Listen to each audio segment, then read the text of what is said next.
اس غلام نے سینہ تان کر ہجوم کی طرف خراج تحسین کی توقع پر دیکھا، لیکن ہجوم کچھ اور ہی قسم کا شعور بلند کرنے لگا۔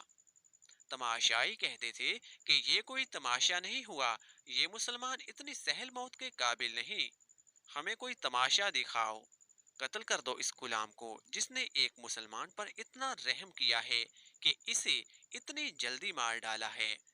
ہند نے دبنگ آواز میں کہا۔ کئی آدمی تلواریں اور برشیاں لہراتے اس غلام کی طرف دوڑے، لیکن بہت سے آدمی دوڑ کر ان آدمیوں اور غلام کے درمیان آ گئے۔ خبردار، پیچھے کھڑے رہو، ایک آدمی نے جو گھوڑے پر سوار تھا للکار کر کہا۔ عربی خون اتنا بزدل نہیں کہ دو آدمیوں کو باندھ کر مارنے کے لیے قریش کا پورا قبیلہ اکٹھا ہو گیا ہے۔ خدا کی قسم، ابو سفیان کی جگہ میں ہوتا تو ان دونوں آدمیوں کو آزاد کر دیتا۔ یہ ہمارا خون ہے اور یہ ہمارے مہمان ہیں، ہم ان سے میدان جنگ میں لڑیں گے۔ یہ ٹھیک کہتا ہے، ہجوم میں سے کئی آوازیں سنائی دیں۔ دشمن کو باندھ کر مارنا عرب کی روایات کے خلاف ہے۔ تماشائیوں کے ہجوم میں سے بے شمار آوازیں ایسی سنائی دے رہی تھیں جو کہتی تھیں کہ ہم تماشا دیکھیں گے، ہم دشمن کو اس طرح ماریں گے کہ وہ مر مر کر جیے۔ تھوڑی دیر بعد تماشائیوں کا ہجوم دو حصوں میں بٹ گیا۔ ایک گروہ خبیب رضی اللہ عنہ کے قتل کے خلاف تھا، اسے وہ عرب کی روایتی بہادری کے منافی سمجھتا تھا، اور دوسرا گروہ خبیب کو تڑپا تڑپا کر مارنے کے لیے نعرے لگا رہا تھا۔ خالد نے جب اہل مکہ کو اور دور دور سے آئے ہوئے تماشائیوں کو اس طرح ایک دوسرے کے خلاف نعرے لگاتے دیکھا تو وہ دوڑتا ہوا ابو سفیان تک گیا۔ دیکھ لیا ابو سفیان، خالد نے کہا، دیکھ لیا یہاں میرے کتنے حامی ہیں، ایک کو مار دیا ہے، دوسرے کو چھوڑ دو ورنہ اہل قریش آپس میں ٹکرا جائیں گے۔ ہند نے خالد کو ابو سفیان کے پاس کھڑے دیکھا تو وہ سمجھ گئی کہ خالد بھی خبیب کی رہائی کا حامی ہے۔ ہند نے گھوڑے کو ایڑ لگائی اور ان دونوں کے پاس جا پہنچی۔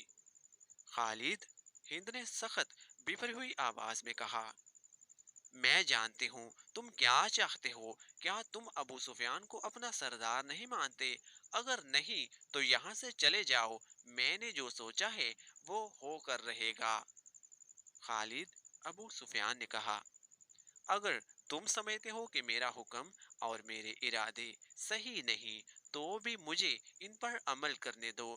اگر میں نے اپنا حکم واپس لے لیا تو یہ میری کمزوری ہوگی، پھر لوگ میرے ہر حکم پر یہ توقع رکھیں گے کہ میں اپنا حکم واپس لے لوں۔ خالد کو آج مدینے کے راستے میں یاد آ رہا تھا اور اسے افسوس ہو رہا تھا کہ اس نے ابو سفیان کا حکم مان لیا تھا۔ خالد کی خوبیوں میں سب سے بڑی خوبی نظم و نسق اور اپنے سردار کی اطاعت تھے۔ اس نے اپنے سینے پر پتھر رکھ کر صرف اس لیے ابو سفیان کا حکم مان لیا تھا کہ اہل قریش میں حکم عدولی کی روایت قائم نہ ہو۔ اے اہل مکہ، ابو سفیان نے دو گروہوں میں بٹے ہوئے تماشائیوں سے بلند آواز میں کہا، اگر آج یہاں دو مسلمانوں کے قتل پر ہم یوں بٹ گئے تو ہم میدان جنگ میں کسی نہ کسی مسئلے پر پھٹ جائیں گے اور فتح تمہارے دشمن کی ہوگی۔ اگر اپنے سردار کی اطاعت سے یوں انحراف کرو گے تو تمہارا انجام بہت برا ہوگا۔ ہجوم کا شعور کچھ کم ہو گیا، لیکن خالد نے دیکھا کہ اہل مکہ کے کئی ایک سردار چہروں پر نفرت کے آثار لیے واپس گھروں کو جا رہے تھے۔ انہیں دیکھ کر بہت سے لوگ بھی جو تماشا دیکھنے آئے تھے واپس چلے گئے۔ خالد وہاں نہیں رکنا چاہتا تھا، لیکن وہ خطرہ محسوس کر رہا تھا کہ دونوں گروہ آپس میں ٹکرا جائیں گے۔ اس کے اپنے قبیلے کے زیادہ تر لوگ تماشائیوں میں موجود تھے، وہ کم از کم اپنے قبیلے کو اپنے قابو میں رکھ سکتا تھا۔ ہند نے تماشے کا پورا انتظام کر رکھا تھا۔ اس کے اشارے پر 40 کم سن لڑکے جن کے ہاتھوں میں برشیاں تھیں دوڑتے اور چیختے چلاتے ہوئے تماشائیوں میں سے نکلے اور خبیب رضی اللہ عنہ کے گرد ناچتے اور چیخنے چلانے لگے۔ دو چار لڑکے برشیاں تانے ہوئے خبیب تک جاتے اور برشیاں تول کر خبیب رضی اللہ عنہ پر وار کرتے، لیکن خبیب کو گزند پہنچائے بغیر ہاتھ روک لیتے۔ خبیب بدکتے اور نعرے لگاتے، میرا خدا سچا ہے اور محمد خدا کے رسول ہیں۔ چند اور لڑکے اس طرح برشیاں تان کر ان پر ہلہ بولتے جیسے خبیب رضی اللہ عنہ کے جسم کو شلنی کر دیں گے، لیکن وار کر کے وار روک لیتے۔ خبیب رضی اللہ عنہ کے بدکنے پر تماشائیوں کا ہجوم داد و تحسین کے نعرے اور کہکہے لگاتا۔ لڑکوں کا یہ کھیل کچھ دیر جاری رہا۔ اس کے بعد لڑکوں نے یہ طریقہ اختیار کیا کہ برشی کا وار بڑی زور سے کرتے، لیکن خبیب کے جسم پر اتنا سا وار لگتا کہ برشیوں کی انیاں خال میں ذرا سی اتر کر پیچھے آ جاتی۔ بہت دیر تک یہی کھیل چلتا رہا۔ تماشائی داد و تحسین کے نعرے اور خبیب اللہ اکبر اور محمد رسول اللہ کے نعرے بلند کرتے رہے۔ خبیب رضی اللہ عنہ کے کپڑے خون سے لال ہو چکے تھے۔ ابو جہل کا بیٹا اکرمہ ہاتھ میں برشی لیے ان لڑکوں کے پاس جا پہنچا اور انہیں ہدایت جاری کرنے لگا۔ لڑکے اب اپنی برشیاں خبیب کے جسم میں چبو رہے تھے۔ خبیب رضی اللہ عنہ کے جسم کا کوئی بھی حصہ ایسا نہ رہا جہاں برشی نہ چبھی ہو اور وہاں سے خون نہ ٹپک رہا ہو۔ ان کے چہرے پر بھی برشیاں ماری گئیں۔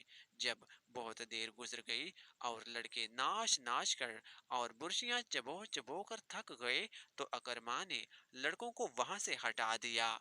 خبیب رضی اللہ عنہ خون میں نہائے ہوئے تھے اور ابھی زندہ تھے، ہر طرف دیکھ رہے تھے، ان کے نعروں میں کمی نہیں آئی تھی۔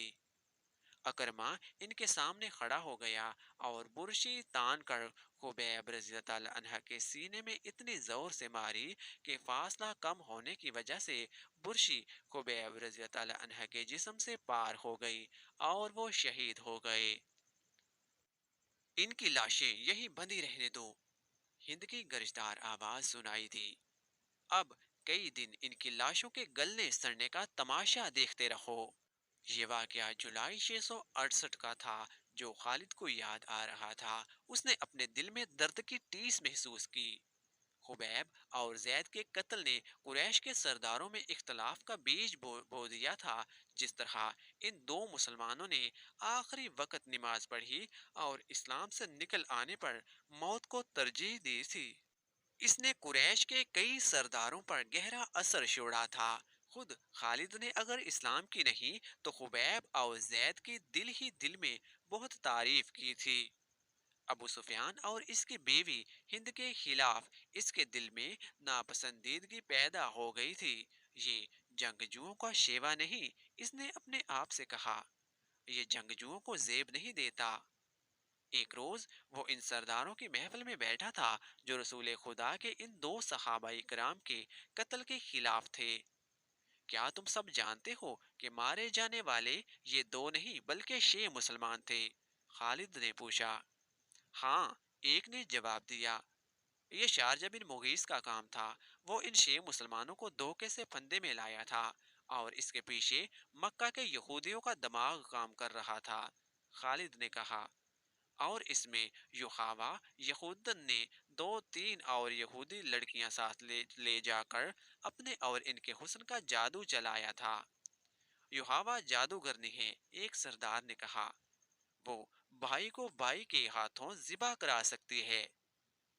کیا یہ خطرہ نہیں کہ یہودی ہمیں بھی ایک دوسرے کا دشمن بنا دیں گے؟ کسی سردار نے کہا۔ نہیں، ایک بوڑھا سردار بولا، وہ محمد کے اتنے ہی دشمن ہیں جتنے ہم ہیں۔ یہودیوں کا مفاد اس میں ہے کہ وہ ہمارے اور مسلمانوں کے درمیان دشمنی اتنی پکی اور شدید کر دیں کہ ہم مسلمانوں کا نام و نشان مٹا دیں۔ ہمیں یہودیوں پر شک نہیں کرنا چاہیے، ایک سردار نے کہا، بلکہ ضرورت ہے کہ ہم یہودیوں کو مسلمانوں کے خلاف زمین کے نیچے استعمال کریں، لیکن ایسے نہیں جیسے شارجہ نے کہا ہے۔ خالد نے کہا، اور ایسے بھی نہیں جیسے ابو سفیان اور اس کی بیوی نے کیا ہے۔ کیا تم سب جانتے ہو کہ یوحاوا مکہ کے چند ایک یہودیوں کے ساتھ مدینہ چلی گئی ہے؟ بوڑھے سردار نے پوچھا اور خود ہی جواب دے دیا، وہ مدینہ اور ارد گرد کے یہودیوں اور دوسرے قبائل کو مسلمانوں کے خلاف اباریں گے۔ اسلام کے فروغ سے وہ خود خطرہ محسوس کر رہے ہیں۔ اگر محمد کا عقیدہ پھیلتا چلا گیا اور میدان جنگ میں محمد کے پیروکاروں کا جذبہ یہی رہا جو ہم دیکھ چکے ہیں، تو خدائے یہودا کا سورج غروب ہو جائے گا۔ لیکن یہودی لڑنے والی قوم نہیں، خالد نے کہا، وہ میدان جنگ میں ہمارا ساتھ نہیں دے سکتے۔ مسلمانوں کے لیے وہ میدان جنگ میں زیادہ مہلک ثابت ہوں گے۔ ایک سردار نے کہا، وہ اپنی یوحاوا جیسی دلکش لڑکیوں کے ذریعے مسلمان سرداروں اور سالاروں کو میدان جنگ میں اترنے کے قابل نہیں چھوڑیں گے۔ یوحاوا خالد کے دل و دماغ پر غالب آتی جا رہی تھی اور 4 برس پرانی باتیں اسے سنائی دے رہی تھی۔ وہ مدینے کی طرف چلا جا رہا تھا اور احد کی پہاڑی اوپر اٹھتی آ رہی تھی۔ پھر یہ پہاڑی اس کی نظروں سے اوجھل ہونے لگی۔ اس کا گھوڑا خائی میں اتر رہا تھا۔ یہ کوئی 1 میل لمبا اور 1.5 فرلانگ چوڑا نشیب تھا جس میں کہیں کہیں مخروطی ٹیلے کھڑے تھے۔ یہ ریتلی مٹی کے تھے۔ خالد کو دوڑتے ہوئے قدموں کی آہٹ سنائی دی۔ اس نے چونک کر ادھر دیکھا اور اس کا ہاتھ تلوار کے دستے پر چلا گیا۔ وہ 4 5 غزال تھے جو اس کے نیچے دوڑتے جا رہے تھے۔ کچھ دور جا کر ایک غزال نے دوسرے غزال کے پہلو میں ٹکر ماری، پھر دونوں غزال آمنے سامنے ہو گئے اور ان کے سر ٹکرانے لگے۔ دوسرے غزال انہیں دیکھنے رک گئے۔ معزز خواتین و حضرات، شمشیر بے نعم کی قسط نمبر 10 یہاں پر مکمل ہو گئی ہے۔ اس ایمان افروز داستان کی اگلی ایک ساتھ دیکھنے کے لیے ہمارے چینل گردش دورہ کو سبسکرائب کر لیں، اور اگر آپ چاہتے ہیں کہ اس سلسلے کی اگلی ایک ساتھ آپ تک فوراً اور سب سے پہلے پہنچے تو گھنٹی کے نشان کو بھی دبا دیجیے۔ تو ملتے ہیں اس سلسلے کی اگلی قسط کے ساتھ، تب تک کے لیے مجھے اجازت دیجیے۔ اللہ تعالی ہم سب کا حامی و ناصر، دعاؤں میں یاد رکھیے گا۔ جزاک اللہ۔